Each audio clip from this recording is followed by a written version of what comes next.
Então, continuando aqui, meus irmãos, e vou compartilhar aqui nosso segundo bloco, está sendo gravado nossa aula, da nossa 10ª aula. Então, na semana passada nós falamos sobre os judeus alexandrinos, que eles adotavam o princípio fundamental de Platão, e ali eu concluí falando sobre eles. E eu vou pegar o livro, vou compartilhar a tela aqui com vocês, para a gente dar sequência aqui.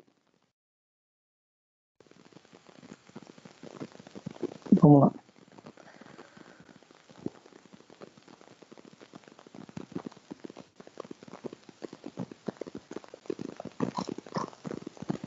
Capítulo 2, História dos Princípios, Hermenêutica entre os Judeus, né? A gente já falou aqui. E agora,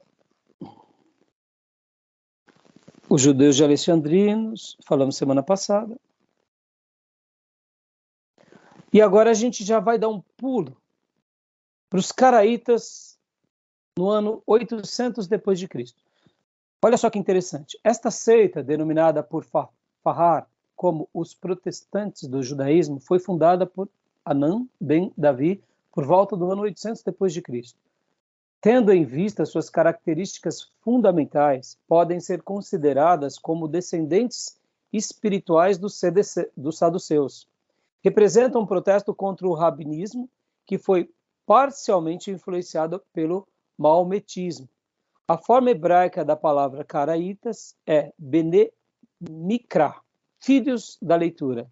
Eram assim chamados porque o seu princípio fundamental era considerar a escritura como uma autoridade única em matéria de fé. Isso significava, de um lado, uma desconsideração da tradição oral e da interpretação rabínica, e de outro, um estudo novo e cuidadoso do texto da Escritura. Ao fim de refutá-los, os rabinos empreenderam um estudo semelhante e o resultado desse conflito literário foi o texto massorético. A exegese deles era, de modo geral, muito mais minuciosa do que dos judeus palestinos ou alexandrinos. Olha que interessante essa fala aqui, irmãos. Aqui em itálico, olha, eles eram assim chamados, porque o seu princípio fundamental era considerar a Escritura como uma autoridade única em matéria de fé. Olha que interessante. Olha que interessante. A gente está falando aqui agora do ano 800 depois de Cristo. Mas eu quero voltar aqui e compartilhar com vocês um outro slide, que é o slide que nós estávamos trabalhando semana passada, que eu acho que ele vai ser bem interessante também para vocês. Quer ver? Que é esse daqui.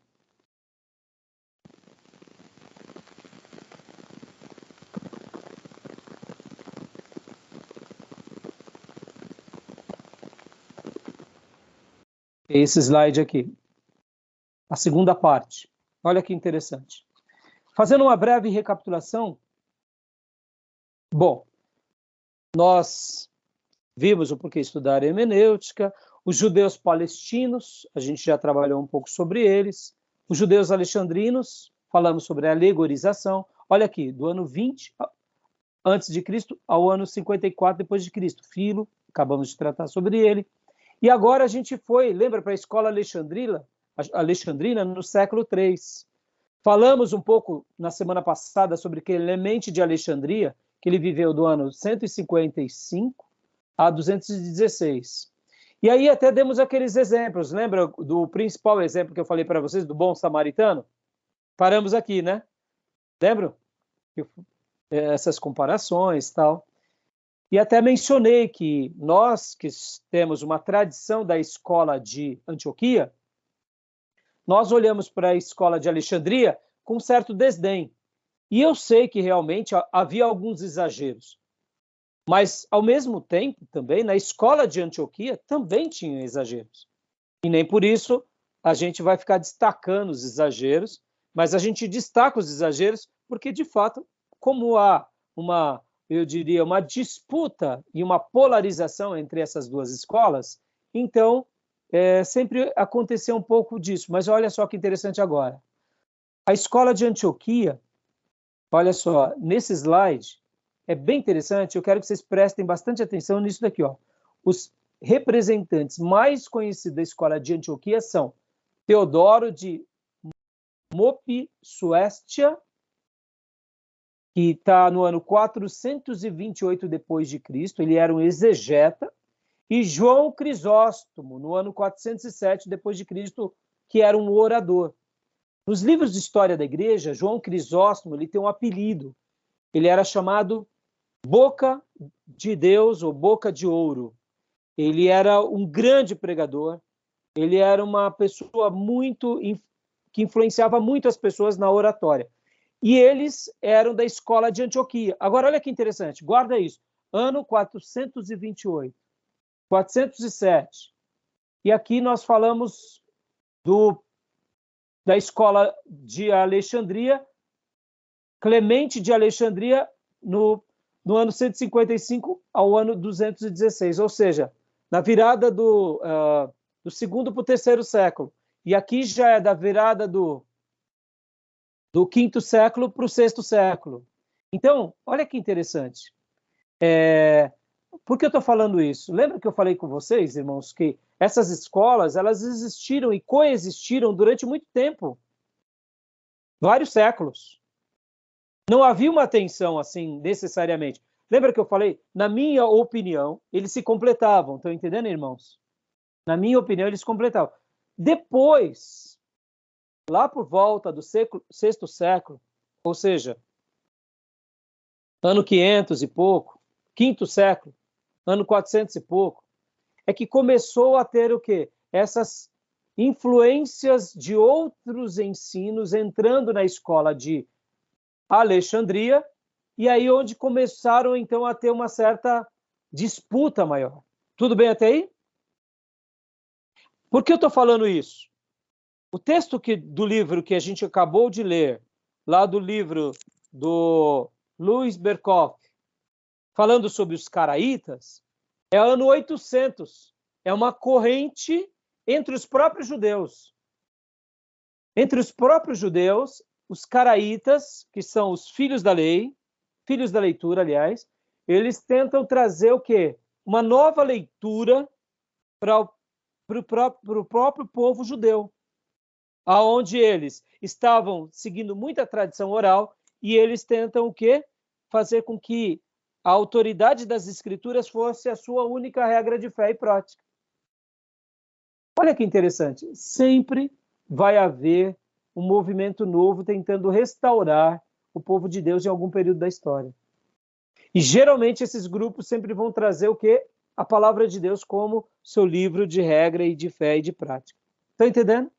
Seja entre judeus, no Velho Testamento, seja entre judeus, depois, no período já chamado Era Cristã, ou sobre a própria igreja. Tudo bem até aí? Tranquilo? Vamos ler um pouco desses slides, okay, então, aqui? Olha só. Bem, no próprio livro, pastor, do Louis Berkhof, ele faz menção aí do Boca de Ouro. Isso, Boca de Ouro. Na escola de Antioquia. Exatamente. Agora, olha só. O Boca de Ouro poderia ser da escola de Alexandria. Ele poderia ser influenciado e poderia ter sido um porta-voz da escola de Alexandria. É que nesse exato momento em que ele estava vivendo, no lugar que ele estava vivendo, a escola de Antioquia era a mais forte e ele foi um grande servo de Deus na região dos Efésios. Olha que interessante. Para você ter uma ideia, a Diana, rainha dos Efésios, nos dias de Crisóstomos, ele, juntamente com muitas pessoas que deram final ao culto de Diana, ele foi um dos porta-vozes desse movimento que, de fato, o templo de Diana foi destruído. Então, olha que interessante, tamanha era a influência dele entre a cristandade naqueles dias e o poder que ele tinha na cidade. Eu não quero entrar no mérito agora, mas nós sabemos que havia o culto a Diana, rainha dos Efésios. E ela fazia uma oposição muito grande, não só nos dias bíblicos, mas durante a história da igreja, atrapalhando a fé dos cristãos. Eu sei que isso tudo é muito polêmico, ainda mais nos nossos dias, quando a gente imagina uma situação como essa, mas a gente tem que lembrar do contexto histórico, irmãos. Eram outros dias, Assim como no Velho Testamento havia o sistema escravocrata, no início do Império Romano havia o sistema escravocrata, nesses dias havia o domínio do Império Romano. Eram outros dias. E nesses dias até mesmo o Império Romano também endossava decisões como a de João Crisóstomo, porque a religião oficial do Império era o quê? Era o cristianismo. Então também para o Império Romano era importante atos em que validavam a fé. Então assim, não quero entrar no juízo de valores agora, mas ele foi uma pessoa muito importante na história da igreja. E você tem que lembrar, como eu disse há pouco, que nós estamos vivendo um período polêmico atualmente, mas nem todos os momentos a gente pode fazer a mesma correlação. Como eu disse, João Crisóstomo era um líder cristão, aonde o Império Romano tinha agora ele como um aliado, e ele também um aliado a Roma. Então, os motivos que o levaram a isso, eu também não sou historiador, então eu não sei, mas eu sei que ele foi uma pessoa muito influente, e ele era da escola de Antioquia. Lembra que eu falei que a escola de Antioquia, para nós, ela é mais fácil de ser lida, porque ela é a ciência, ela é o estudo pelo estudo. É a interpretação teológica, a interpretação histórica e a interpretação gramatical. Já a escola de Alexandria, ela tem a alegorização, ela tem a filosofia, ela tem outros valores que muitas vezes as pessoas acabam se perdendo. Então, eu estou fazendo esse comentário todo porque eu quero que vocês enxerguem que essas escolas, elas caminharam influenciando a cristandade durante muito tempo, durante vários séculos. Isso entre os cristãos e também entre os judeus. No livro aqui, a gente já vai falar do século XII, da influência dos cabalistas. E do século XII ao século XV, a influência dos judeus espanhóis. Ou seja, escolas que vão surgindo, escolas de hermenêutica, ao longo de muitos séculos. Interessante, né? Então, pastor, qual é a importância de uma escola? A importância de uma escola é para dar essa fundamentação, é para arrumar a casa de novo. Lembra que há pouco, no módulo anterior, eu falei sobre Neemias? Olha que interessante, Esdras era um escriba fiel que não conseguiu fazer com que o povo judeu, dos dias de Esdras, Zorobabel e até Neemias, vivenciassem a lei. Veio Neemias como um governador, ele sacode as estruturas, aí Esdras, então, com Neemias, os dois juntos restauram o quê? A verdadeira adoração nos próprios judeus que estavam vivendo o quê? Uma vida morna, uma vida nominal. Olha que interessante. Então, percebam que essas escolas, esses movimentos, são muito importantes. Irmãos, o que a gente está fazendo aqui como teologia é muito importante. É muito importante. Um teólogo cristocêntrico, escriturístico, influenciando outros, preserva a igreja, irmãos. Uma virada de chave. Enquanto as coisas, de repente, começam a ir para o lado mais liberal, mais mundano, a gente é uma voz dizendo, não é assim. Mesmo que sejamos retalhados no primeiro momento, logo depois Deus vai nos dando graça, vamos atraindo pessoas e uma mudança pode ser feita, entendeu?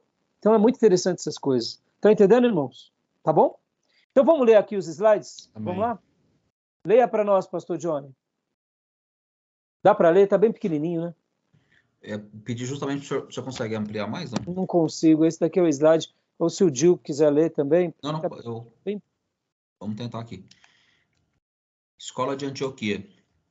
Os representantes mais conhecidos da Escola de Antioquia são Teodoro de Mopsuestia, 428 depois de Cristo, um exegeta, e João Crisóstomo, 407 depois de Cristo, orador. Na medida em que levam a sério o sentido histórico e raramente faziam interpretação alegórica, mesmo quando escreviam sermões, podem ser considerados precursores do método histórico gramatical. Ou seja, dá uma pausa aí, irmão.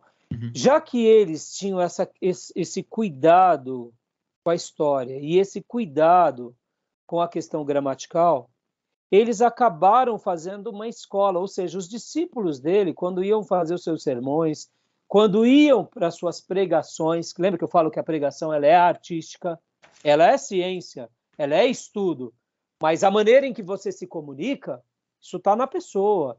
O jeito de um é diferente do jeito do outro. Eles sempre pendiam para o quê? Para o método histórico. Foi assim que Jesus viveu, foram assim que os apóstolos caminharam. Olha, o que diz o texto sagrado? Será que a mula representa do samaritano Jerusalém? Será que, entendeu? Eles questionavam, eles falavam, a parábola do samaritano é a parábola do samaritano, é uma figura de linguagem que está nas escrituras, e qual é a aplicação? Aonde nós iremos aplicar aqui nos nossos dias? Por exemplo, como eu disse, já que ele teve uma participação na igreja de Éfeso, então ele colocava a aplicação, ele ia para esses métodos. É por isso que eles foram esses precursores, e por isso que a escola de Antioquia, que já existia...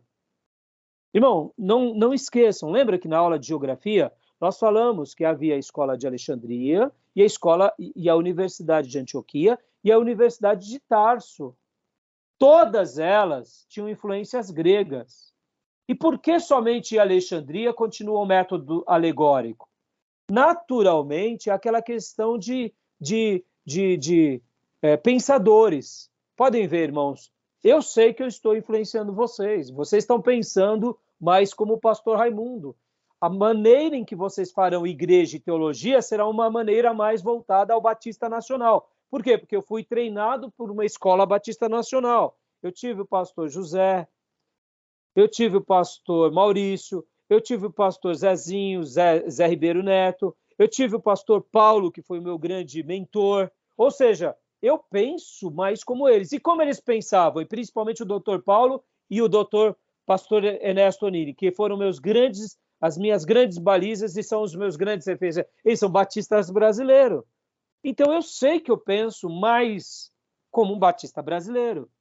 Depois do seminário, eu fui conhecer os reformados, eu fui conhecer os presbiterianos, eu fui conhecer os congregacionais. E aí eu abri um leque. Aonde? Martin Lloyd Jones passou a ser uma referência para mim. Spurgeon, uma grande referência para mim. John Bunyan, uma grande referência para mim. Baxter, uma grande referência para mim. Calvino, uma grandiosa referência para mim. Lutero. Então percebam que a minha escola é uma escola batista, renovada, com base na batista tradicional, e depois eu ampliei para uma base mais puritana, presbiteriana. Ou seja, essa é a minha teologia, que eu estou passando para vocês. É escola. Então, é normal que a gente passe esse jeito de fazer, porque foi o que a gente recebeu.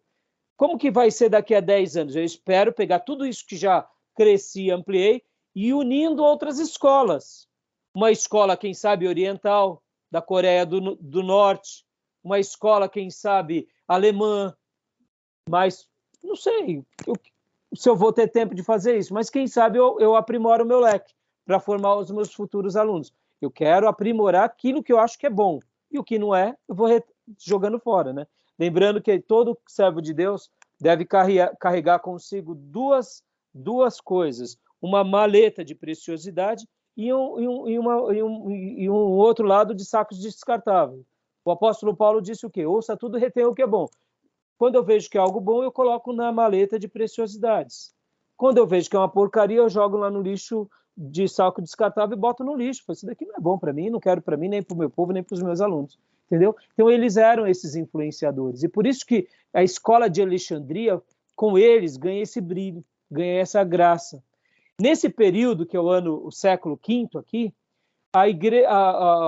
as heresias já começaram a entrar em partes do cristianismo. E foram entrar onde? Foram entrar principalmente nos alexandrinos. Por quê? Porque lá eles gostavam do quê? Da filosofia também platônica, da filosofia aristotélica, gostava das figuras de linguagem, da alegorização. E por isso foram se perdendo. Mas eles se perderam aonde? Se perderam, em primeiro lugar, na teologia. E graças a Deus, esses irmãos se fundamentaram aonde? Na teologia, no método histórico-gramatical. Tá bom? Continua para nós. Alguma dúvida até aí, meus irmãos? Tudo bem? Pastor, é legal pensar o quanto o Crisóstomo, né? Ele era conhecido como Boca de Ouro, né? E o livro vai dar a razão por quê, né? Por causa do esplendor da sua eloquência. Meu Deus. Ó, eloquência. Mas nota, ele era eloquente, mas não em besteira. Exatamente. Esse é o ponto. Ele poderia ser um eloquente raso. Concorda? Concordo. Poderia. Aí possivelmente ele criaria uma seita, mas não, ele foi o quê? Eloquente, mas ele era eloquente na palavra. A escritura, de um modo positivo. E isso perpetuou, porque o que acontece? Aonde as pessoas se perderam na história? Se perderam na palavra. Podem ver, irmãos, no formato de fazer igreja, como templo, como liturgia, a gente não se perdeu tanto. Na arte nós nos perdemos tanto. Mas nós nos perdemos na ciência, ou seja, no estudo teológico. Por isso que eu disse para vocês que quando a gente... é essa semente, pode ver que a ciência é essa semente. Se a gente perde essa ciência, e no nosso caso a Bíblia, aí a arte não tem sentido nenhum de existir. Graças a Deus por ele. Como, por exemplo, irmãos, Spurgeon. Spurgeon, ele era chamado príncipe dos pregadores, por quê? Quando a gente começar o nosso módulo de homilética, eu vou recomendar para vocês 3 livros de Spurgeon. Eu vou recomendar como livro-texto, que é Lições em Meus Alunos, volume 1, volume 2, volume 3. Meus irmãos, é magnífico. É magnífico. Magnífico. Ô, pastor, mas Spurgeon é magnífico. Vocês têm que ler tudo que é de Spurgeon. Eu, lendo os livros dele, choro, me emociono, tá louco, é demais. No seminário eu não tinha tempo de ler tantas coisas de Spurgeon. Era um seminário batista. Spurgeon, ele é um batista. Só que ele é um batista calvinista. Então ele não é tão apreciado por outros batistas que são arminianos, entendeu? Mas ele é apreciado. Mas Spurgeon, irmãos, é de uma grandeza. Spurgeon é o nosso Crisóstomo. Irmãos, Spurgeon me ensinou tanto, mas tanto. Eu acho que 90% do que eu aprendi na arte de pregar, de fato, é Spurgeon e Martin Lloyd-Jones. Eu tento, é claro, tenho minhas muitas limitações, irmãos, muito. Não me considero, né? Não me considero. Até precisaria me dedicar mais como eles. Mas, assim, eles eram extraordinários. Extraordinários.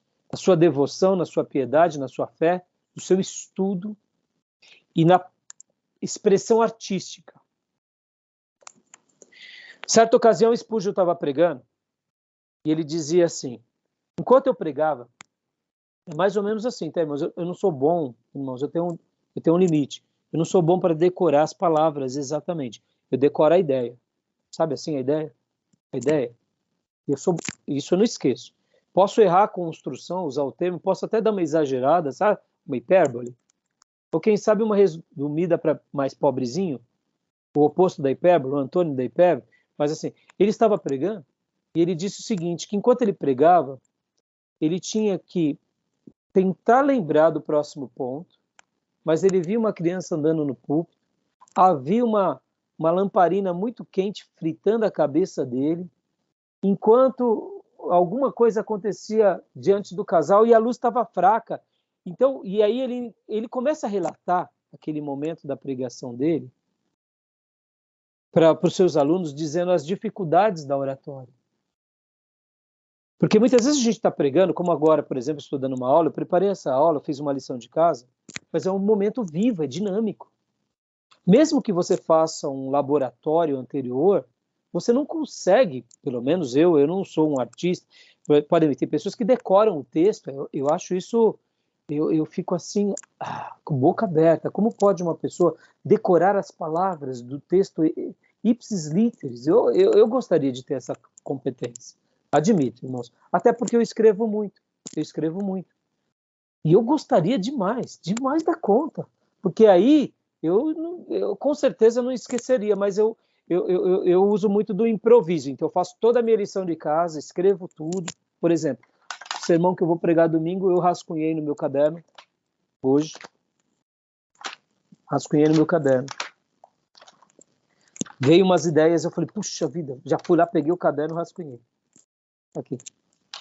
Aí hoje cedo, vim para o meu escritório, e aí eu já falei, opa, onde está? Meu Deus, aqui, ó. Rascunhei. Aí eu já vim para o meu escritório, já digitei, está até aqui no texto, depois eu mostro para vocês, e vou continuar trabalhando. Mas eu gostaria de ter essa memória fotográfica de tudo que eu escrevi, eu lembrar.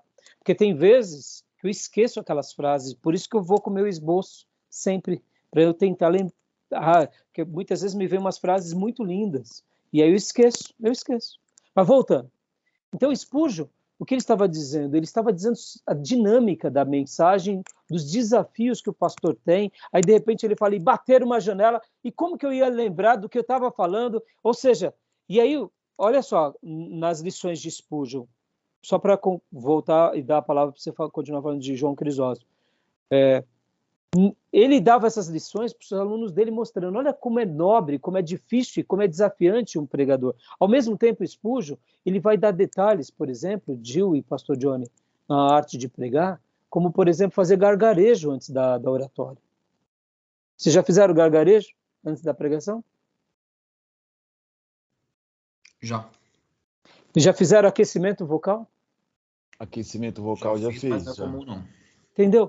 E Spurgeon, ele era tão excelente que ele tinha um ritual da sua preparação, da sua devocional, da sua maneira, da maneira de portar, da maneira de pôr o timbre da voz, aonde ele elevava a voz, aonde... Quando nós lemos o livro, não tem essas questões. Aqui ele está falando mais alto. Mas ele sabia usar o timbre, a emoção na hora certa. Vou dar um testemunho aqui para vocês. Ele foi convidado a pregar certa ocasião numa igreja. Então, o que ele fez? Ele foi nessa igreja conhecer o lugar. Para sentir o quê?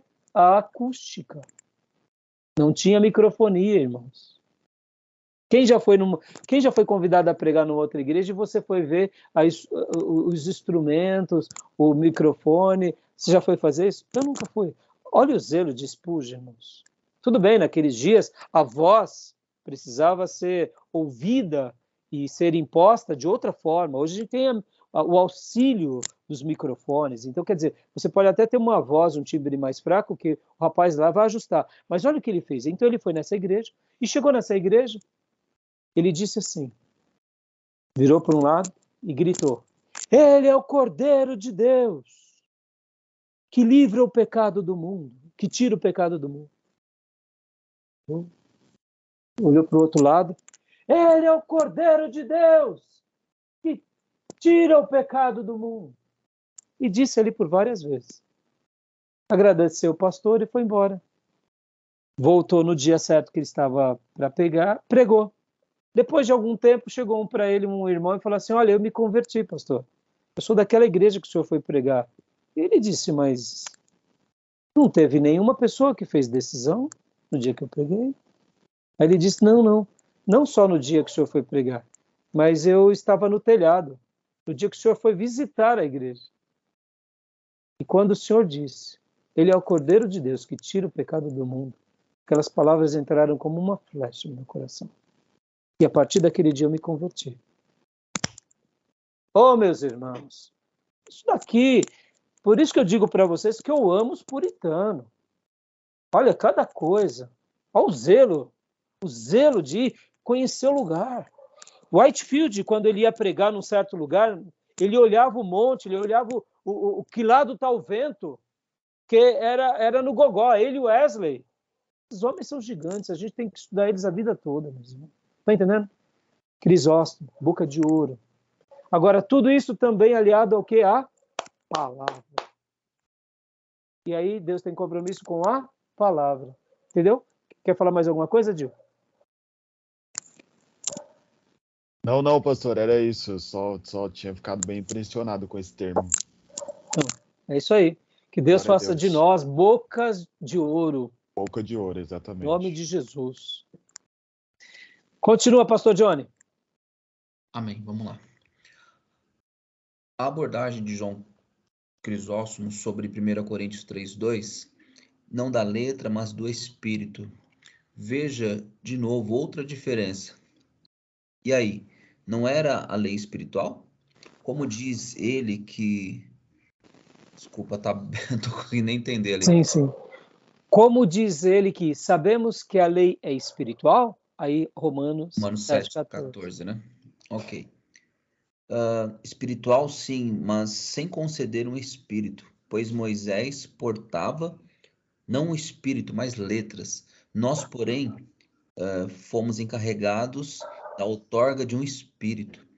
Razão porque também para completar esse contraste, ele diz, pois a letra mata, mas o espírito dá vida. Essas coisas, porém, ele não diz de modo absoluto, mas em alusão àqueles que se orgulhavam das coisas... É judaísmo? Do judaísmo. Ah, legal. Desculpa, e por letra? Aqui pode deixar que eu continue, pastor, porque está ruim para você, mas obrigado até então. Imagina. E por letra, aqui ele entende a lei que pune aqueles que transgridem, mas por espírito, a graça que pelo batismo dá vida àqueles que pelo pecado foram levados à morte. A lei, se ela pega um assassino, condena-o à morte. O evangelho pega um assassino, ilumina-o e lhe dá vida. O evangelho pega milhares de homicidas e ladrões e, batizando-os, os liberta dos antigos vícios. Este é o significado de o Espírito vivifica. Crisóstomos, página 307, tradução pessoal. Ou seja, isso é um texto dele, do próprio Crisóstomo, de uma mensagem dele. Entendeu? Lindas definições, né, irmãos? Tá bom? E agora aqui, Escola de Antioquia, falando um pouco mais, né, sobre isso. Nota-se que Crisóstomo, além de respeitar o contexto histórico de Paulo e de Moisés, faz uma exegese teológica dentro dos limites da analogia da fé. Ele entende letra no sentido de lei, espírito no sentido de espírito de Deus. Em outras palavras, Crisóstomo viu em 2 Coríntios 3 a polaridade lei e evangelho. Até se pode dizer que Agostinho tomou como ponto de partida o termo letra, que ele interpretou no sentido de o que está escrito. Em decorrências disso, espírito só poderia ter sentido metafórico ou alegórico. Aliás, ainda hoje se fala sobre o espírito da lei, o espírito do texto e etc. Crisóstomo, por sua vez, tomou letra no sentido lei, derivado do contraste que Paulo estabelece entre o espírito e a letra. Isso é exegese histórica, gramatical. Ele está dando aqui um exemplo do que foi feito, entendeu? Tudo bem até aí? Tranquilo? Joia. Continuando aqui a leitura. Características. Se o senhor quiser, eu consigo ver também. Tá? Isso, pode ver então. Agora, se Beleza. deu, maravilha. Características. Primeiro, necessidade de interpretação histórica literal. 2.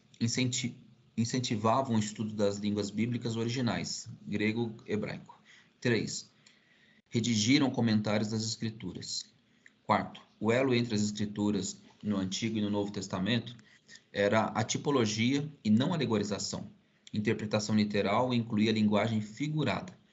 No livro da Alegoria e História contra Orígenes, Teodoro de Mopsuestia pergunta: se Adão não era de fato Adão, como a morte foi introduzida na raça humana? Então, você vê, é uma pergunta bem interessante, porque já que para a escola de Alexandria eles usavam muito a alegorização, chega uma hora que a alegorização, se você não der limites a ela, você acaba fazendo dela o carro-chave na teologia, e ela não pode ser assim. Então, agora olha que interessante. Lembra que semana passada eu falei do livro E em Seus Passos, o que faria Jesus? E vocês foram atrás? Descobriram que é ficção?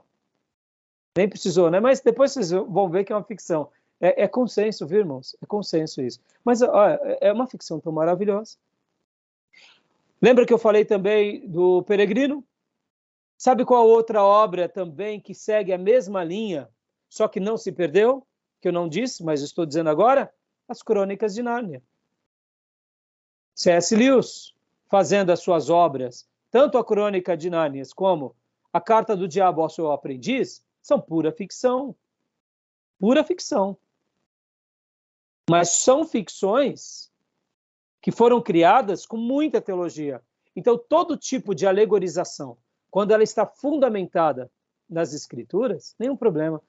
O problema é se falta teologia, ou se a semente já não é mais a teologia, aí mesmo você vai se perder. Por isso que a escola da alegorização se perdeu muito fácil, porque eles tinham o quê?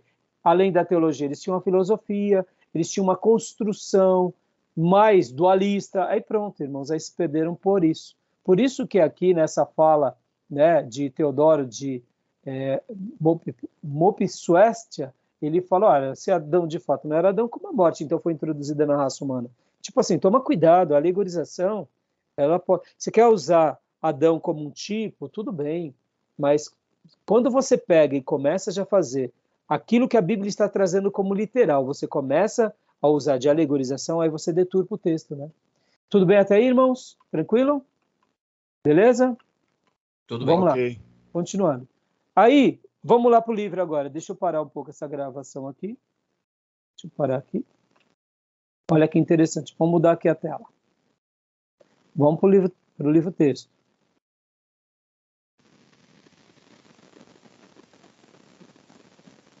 Olha que interessante. Então, a gente está estudando, nesse capítulo, que a história, né, dos princípios entre os judeus. Não só entre os judeus, mas também, aqui no slide, a gente já aprendeu um pouquinho do período da patrística. Então, passando rapidamente, vocês vão ver os cabalistas aqui entre os judeus, no século XII, tá bom? Já ouviram naquela expressão cabala? Que os judeus vão fazendo uma leitura da Bíblia pela cabala, ou seja, pela numerologia? Já ouviram disso, não? Sobre isso? Já. Nós não vamos gastar um tempo aqui, mas o cabalismo, irmãos, é uma hermenêutica perigosíssima. Eles vão construindo em prol de combinações numerológicas, acaba entrando em tantas coisas complexas e confusas. O que nós tínhamos visto há pouco, os caraítas, podem ver, eles vão para o texto sagrado. Eles não vão para o lado de inovação. Podem ver que dos caraístas nascem quem? Os maçoréticos. Deixa eu mostrar uma coisa aqui para vocês. Quando nós pegamos uma Bíblia como essa, aqui é uma Bíblia em hebraico, irmãos, ó. Essa é uma Bíblia hebraica. Tá? Quando eu pego uma Bíblia hebraica e estou lendo ela, antes dos maçoretas, era o escrito apenas as letras e as palavras sem pontinhos. Os maçoretas, eles tiveram uma grande contribuição na história do cristianismo e do judaísmo. Olha que interessante. No alfabeto hebraico, nós temos o Aleph, Bit, Gimel, que são letras. Diferente do português, no alfabeto hebraico não tem consoante, não tem vogal. Não sei se você sabia disso. No alfabeto hebraico não tem vogal, com exceção do iota, o iota. Que o iota é uma letra do alfabeto hebraico, literalmente, é como se fosse, sabe, no nosso caso, quando nós usamos aqui os parênteses, sabe? É como se fosse um acento, o iota. Literalmente, mas o iota no hebraico, literalmente, ele não é uma vogal, ele é uma consoante. Como que os judeus dão a sonorização da palavra para expressar uma palavra? É pela tradição, eles aprendem que se escreve assim e se diz assado. Mas os maçoretas, eles colocaram pontinhos, dizendo, aqui, debaixo disso é A, é E, é I, O e é U. Então, quando você pega uma Bíblia em hebraico, até hoje, você vai ter os pontinhos debaixo de uma construção de uma palavra, e esses pontinhos são o quê? São o alfabeto que os maçoretas, para facilitar a tradição para suas próximas gerações, eles colocaram para facilitar. Imagine, irmão, você fazer uma pronúncia de uma palavra sem as vogais.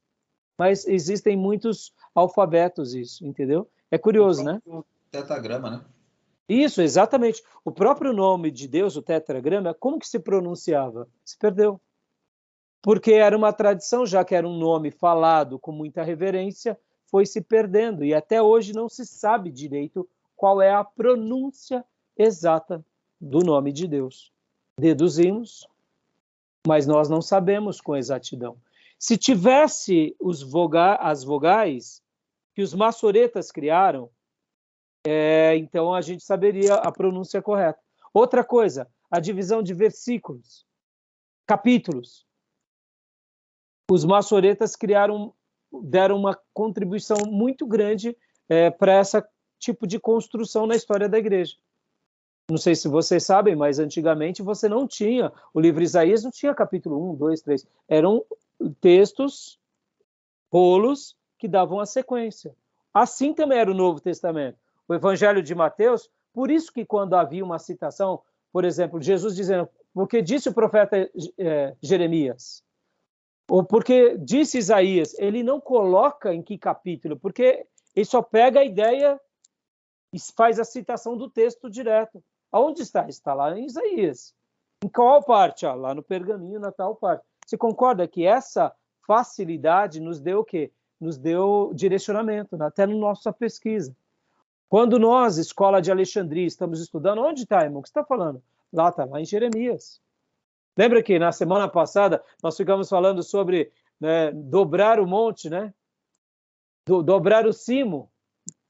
Aí eu falei, onde está? Vamos lá para o texto. Imagina a gente abrir agora aqui o livro de 2 Samuel. E vocês, aonde, pastor? Está depois do 11º parágrafo. E cada um, os textos bíblicos eram manuais. Então, olha a dificuldade. Estão entendendo, irmãos? Então, aqui, você viu, há uma grande contribuição dessas escolas para o povo de Deus. Tá bom, meus irmãos? Algumas são mais falhas, outras mais... E ao mesmo tempo entre os judeus. E no livro texto, então, ele vai falar um pouco também disso, e aí ele vai começar aqui o quê? E aí ele conclui os judeus espanhóis do século XII ao século XV, que também tiveram uma grande contribuição entre os próprios judeus. Pastor, talvez você pergunte, pastor, mas para nós, cristãos, o que tem a ver os caraítas, os cabalistas e aqui os judeus espanhóis? Irmão, tem tudo a ver. Com relação à crítica que fazemos aos cabalistas, nós dizemos, isso daqui nós não concordamos. Mas já com os judeus espanhóis e com os coraitas, os caraítas, há uma contribuição. Concorda, irmãos, que o Velho Testamento eles conservam. Se eles conservam o Velho Testamento, não deixa de ser o Velho Testamento sendo guardado pelos judeus. Estão entendendo? Mesmo que eles tenham uma interpretação do Velho Testamento X, Y, Z, eles estão zelando pelo mesmo texto sagrado que nós também temos como texto sagrado. Em outras palavras, só a perpetuidade do texto sagrado, seja entre judeus, seja entre cristãos, seja entre católicos, isso é maravilhoso, meus irmãos, porque é o texto sagrado. Estão entendendo? Para nós, como povo de Deus, que tem a Bíblia como a sua regra de fé e prática, saber que judeus espalhados no mundo guardaram a lei de Deus, isso só afirma a nossa fé no Velho Testamento. Estão entendendo? Fui claro na minha colocação? Então, sobre a importância deles na interpretação para nós hoje é outro detalhe, aí pode ser útil, pode não ser, mas sobre a perpetuidade e a conservação de que eles guardaram o texto sagrado, é como, por exemplo, dos escritos de Qumran. Que utilidade tem aquilo para nós? Tem toda utilidade. Há uma veracidade. Pastor, mas eles tinham práticas heréticas. Tudo bem, mas eles guardaram a lei? Guardaram. Então isso tem uma utilidade muito grande para nós. Tudo bem até aí, meus irmãos? Beleza? Okay. Jóia. E agora, aqui, o autor, nosso irmão, ele vai fazer o seguinte, nosso irmão Luz Bekoff, ele vai falar o quê? Ele vai entrar agora no que a gente acabou de ver no slide, História dos Princípios Hermenêuticos na Igreja Cristã, que é o capítulo 3. E aí ele vai fazer o quê? Aquele apanhado do que a gente veio aprendendo, que é a Escola de Alexandria. Ele vai citar um pouco aqui sobre os filósofos pagãos estoicos, que haviam por um longo tempo aplicado o método de interpretação de Homero, Lembra que semana passada eu falei sobre o canto da sereia? É um texto de Homero, está na Odisseia de Homero. Se vocês quiserem, depois eu mando para vocês aqui alguma coisa que eu peguei de Homero, que eu estou querendo estudar um pouco a Odisseia, né? Que eu estou querendo, na realidade, que eu estou querendo ler, simplesmente como uma leitura, conhecendo um pouco essa obra tão conhecida. Aí vem aqui, ó, Clemente de Alexandria, Orígenes. Essas pessoas foram muito respeitadas como pais da igreja, irmãos. Vai passar aqui mais detalhes sobre o que eles faziam. Aí vem a escola de Antioquia, que acabamos de ler, falando sobre Crisóstomo, etc. e tal. E aí, tipos de exegese ocidental. E aí a gente vai, então, agora, trabalhar um pouco mais nesses exegetas ocidentais. Lembra que no slide que tínhamos visto há pouco, a gente leu Agostinho de Hipona, lembra disso? Agostinho de Hipona? Então, deixa eu voltar lá para o slide. Eu quero falar um pouquinho agora sobre...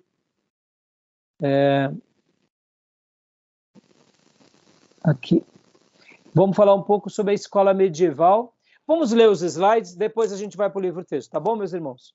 Leia para nós, irmão Gil, escola medieval. Escola medieval. A história registra que o método alegórico associado com a escola de Alexandria saiu vitorioso, na medida em que influenciou a exegese da igreja no período medieval. Não que a interpretação alegórica fosse vista com autorização para qualquer tipo de exegese, especialmente exegeses heréticas. Havia um parâmetro ou uma área de segurança dentro da qual era necessário permanecer. A regula fidei, regra da fé ou doutrina da igreja. Exatamente, ou seja, é o que eu venho falando para vocês. Na realidade, irmãos, sabe aquela questão, vamos colocar hoje aqui, fazer uma crítica. Os nossos pais batistas. Meus irmãos, quando eu falo do pastor Ernesto Nini, eu tive a honra de ter aula com ele como aluno, tive a honra de participar de reuniões pastorais com ele, e por último eu tive a honra de sentar na mesa de professores ao lado dele no seminário. Então, o que eu faço aqui com vocês é tentando seguir um pouquinho do que ele foi. O pastor Ernesto Nini, no meio batista, ele era uma lenda viva. Mas se você quisesse encontrá-lo, ele era acessível. Todo culto das irmãs, se eu não me engano, era segunda pela manhã, ele estava na Vila Mariana, até os 100 anos de idade. Um pouquinho antes. Quando ele estava liberando os 90 e pouco, pararam de buscar. Ou era segunda ou era terça. Todo culto de oração ele estava na igreja dele. E todo domingo ele estava na igreja dele. Pastor, mas ele não era um figurão? Era um figurão. Mas ele nos ensinou no seminário. O pastor cuida da sua igreja. Não importa se a igreja tem 1, 10 mil, 1 milhão. Ele saía esporadicamente para atender um compromisso, mas dias de culto ele não faltava na igreja dele. O que mais, pastor? E se eu quisesse achá-lo, ele morava no mesmo sobrado desde quando ele era um jovem pastor, lá em Perdizes. Quando Perdizes não tinha nada. Várias vezes eu fui buscar o pastor Ernesto para trazer ele para Ferraz de Vasconcelos para pregar na nossa igreja. Era o mesmo sobrado. Do lado, prédio, ele estava morando no mesmo sobrado. Era um homem que poderia ter feito riqueza em nome do evangelho, e toda a doação que ele ganhava de terrenos e etc., ele colocava no nome da convenção ou das igrejas. Ele podia se apropriar e não fez. E como se não bastasse, se você quisesse também achá-lo, ou você ia na igreja, ou você ia na casa dele, ou aos sábados ele estava no seminário religiosamente. Pastor Enéas não perdia um sábado, a não ser em congressos da convenção, ou dias que ele tinha uma agenda. Mas fora disso, ele estava lá dando aula para os alunos. Ele deixava de pregar numa cruzada cá ou acolá, não que ele negava isso, mas a prioridade dele era formar discípulos. Não importava se a classe tinha 5, 10, ele estava no seminário. E nesses dias que ele estava com seus 100 anos, eu estou lá na foto, quando ele fez 100 anos, ele viveu até os 101 anos, ele ia para o seminário simplesmente para estar com os professores, que ele já não lecionava mais, e para participar do culto, para dar o exemplo. Isso é genial, irmãos. Pensa, você já é um ancião condecorado, que poderia estar viajando Brasil afora, A única coisa que você queria fazer é o quê? Estar no seminário, fortalecendo os professores e os alunos, mostrando, aqui estamos buscando ao Senhor e aprendendo a amar a Deus na palavra. É por isso que eu posso ter um aluno que eu estou dando aula, entendeu? Estou 2, eu estou feliz demais. T3, glória a Deus. T10, estou quase sendo arrebatado, entendeu? Seguindo o exemplo do mestre, irmãos. E é isso que eu quero para a minha vida. Então aqui, olha só, os exegetas e hermeneutas que faziam as suas interpretações, não era a escola de Alexandria, eles tinham parâmetros, eles tinham é que infelizmente se afrouxaram. Que nem eu falei, os batistas de hoje são iguais aos batistas dos nossos pais batistas? Você entendeu? Muitas vezes você está numa igreja boa, mas você se perdeu. Os assembleanos de hoje são iguais aos fundadores da Assembleia de Deus? Os metodistas de hoje são iguais aos metodistas fundadores? Está entendendo, irmãos? Percebam como é importante, porque muitas vezes a gente olha assim para uma igreja que é muito boa, como os presbiterianos. O problema não é a igreja presbiteriana, o problema é essas novas gerações de presbiterianos. Estão entendendo? O problema não são os batistas ou Wesley ou os fundadores. O problema é as novas gerações que não perduram, que nem os luteranos. Eu estou aqui, hoje eu trouxe, aqui a gente já vai falar um pouco sobre algum outro. Eu estou aqui com o livro de Teologia Sistemática dos luteranos. Olha o nome que eles põem, é Dogmática Cristã 1 e 2. Quando a gente lê a Dogmática 1 e 2, é muito rica de teologia, tal, tem coisas que eu gosto, outras nem tanto, mas eles vão mais para a filosofia. Já Lutero, ele era o quê? Ele era um linguista, irmãos. Ele não era um filósofo. Lutero tinha conhecimento de filosofia? Tinha, mas ele se limitou ao quê? Ao histórico gramatical, principalmente ao gramatical. E os luteranos? Eles são linguistas ou eles são mais filósofos? Infelizmente, eles se tornaram mais filósofos. Olha a ruptura. Estão entendendo o que eu quero falar, irmãos? Então, muitas vezes, a escola de Alexandria não é a alegoria, é a frouxidão teológica, assim como a escola de Antioquia.